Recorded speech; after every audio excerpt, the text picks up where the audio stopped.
Many traders will have spent the last month taking stock of how they've fared this past Christmas period. The Chamber of Commerce told GBC that Christmas numbers were down for 2023.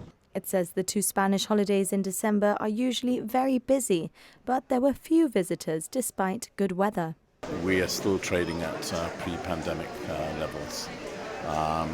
And I think that's down to principally because we're still getting less visitors compared to 2019.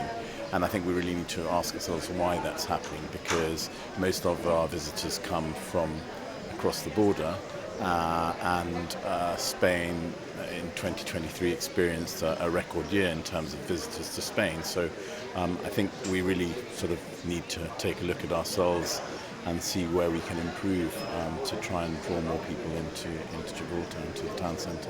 I think we need to invest also in the infrastructure. We were way ahead in the late in the 90s when we pedestrianised the centre of town. We need to look at things again and see how we can improve things. And I'm glad that the government have announced that they're going to look at beautifying the centre of town and perhaps making more of a better experience, because I think we've fallen behind other places. A stroll downtown shows there are a number of vacant retail units.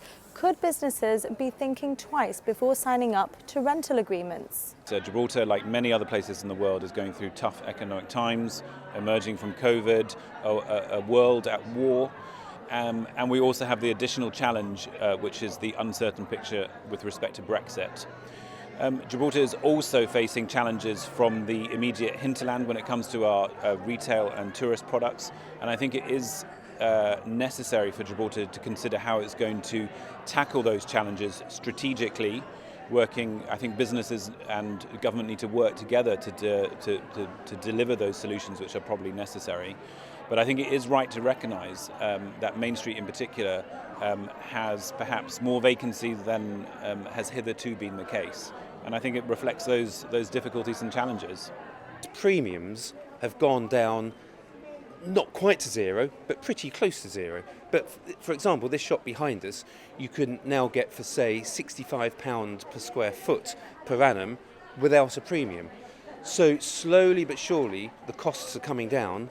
But for the retailers, the employment costs are going up, rates are edging up. So there's other costs which are offsetting that. But there is a long-term drift to lower costs on Main Street, but it's a slow long-term drift. The landlords can sit it out. So the landlords are probably, instead of reducing the price, they're probably sitting it out until we have a treaty, so we have border fluidity again, which will bring in, as I said, the cost of Del Sol people, whatever nationality, more tourists. So the landlords will sit it out because they don't want to get someone in on a 3-year, 5-year lease at a low price.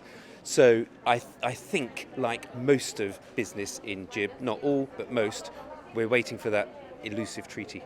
High streets around the world have taken a knock from COVID and the rise of online shopping. However, the uncertainty regarding a treaty is a Gibraltar issue that seems to be changing the face of Main Street. Things might be on pause for some prospective businesses for now, but with 2024 being the crunch year for a treaty, they'll be hoping for clarity one way or another soon.